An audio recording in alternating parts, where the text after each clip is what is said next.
રાજકોટમાં શિક્ષણનું વ્યાપારીકરણ થઈ ગયું હોય તેવું લાગી રહ્યું છે। ત્યારે જે કોલેજ ગ્રાન્ટેડ હતી તે કોલેજોએ પણ વધુ નાણાં કમાવા માટે સેલ્ફ ફાઇનાન્સ થવા લાગતા અનેક વિદ્યાર્થીઓ માટે ભણતર વધુ મોંઘું બની ગયું છે। રાજકોટના કાલાવાડ રોડ ઉપર આવેલા આત્મીય કોલેજમાં છેલ્લા 13 વર્ષથી Yogiji arts and commerce college granted ચાલી રહી છે, જેમાં અનેક વિદ્યાર્થીઓ અભ્યાસ કરી ચૂક્યા છે। આ વર્ષે આ ગ્રાન્ટેડ કોલેજ દ્વારા આ આર્ટ્સ અને કોમર્સ કોર્સ બંધ કરી દેવાનો નિર્ણય કરવામાં આવ્યો છે, તેમજ વધુ નાણાં કમાવા માટે આ કોર્સ બંધ કરીને સેલ્ફ ફાઇનાન્સ કોલેજ કરવાનો નિર્ણય કરવામાં આવતા વિદ્યાર્થીઓ મૂંઝવણમાં મુકાઈ ગયા છે।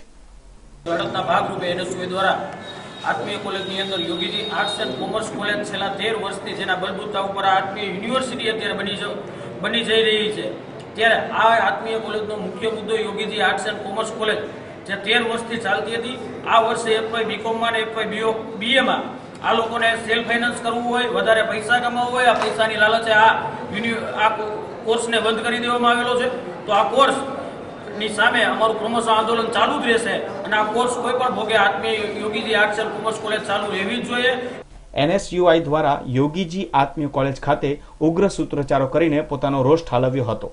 આગેવાનોએ પ્રિન્સિપલનો ઘેરાવ કરીને આ બંધ કરેલા કોર્સ ફરીથી શરૂ કરાવવા ઉગ્ર રજૂઆતો કરી હતી, તેમજ પ્રિન્સિપલની ઓફિસમાં જ બેસીને રામધૂન બોલાવી હતી।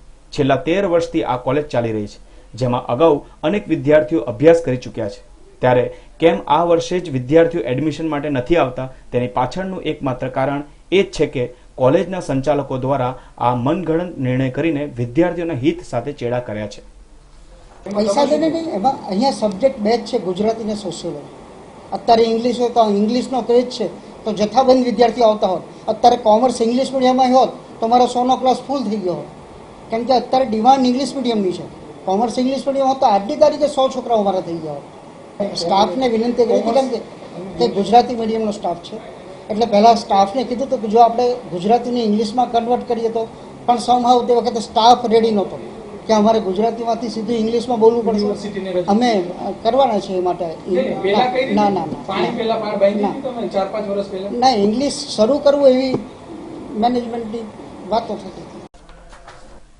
ગ્રાન્ટેડ શાળામાં આર્ટ્સ અને કોમર્સ કોલેજની ફી જે માત્ર 2000 રૂપિયા હોય છે તે ફી સેલ્ફ ફાઇનાન્સ કરી નાખવામાં આવતા સીધી 10 ગણી વધીને 20000 થઈ જતી હોવાથી કોઈ વિદ્યાર્થીઓ એડમિશન માટે પણ આવતા બંધ થઈ ગયા છે। ત્યારે આ ફેરબદલી કરવા માટે સંચાલકો દ્વારા સૌરાષ્ટ્ર યુનિવર્સિટીની પણ મંજૂરી લીધી ન હતી। યુનિવર્સિટીની મંજૂરી વિના જ આ નિર્ણય લઈ લેવામાં આવ્યો છે, જેના વિરોધમાં એનએસયુઆઈ આગેવાનો ઉગ્ર લડત આપશે તેવું જણાવ્યું હતું। Bureau report, news online, Rajkot.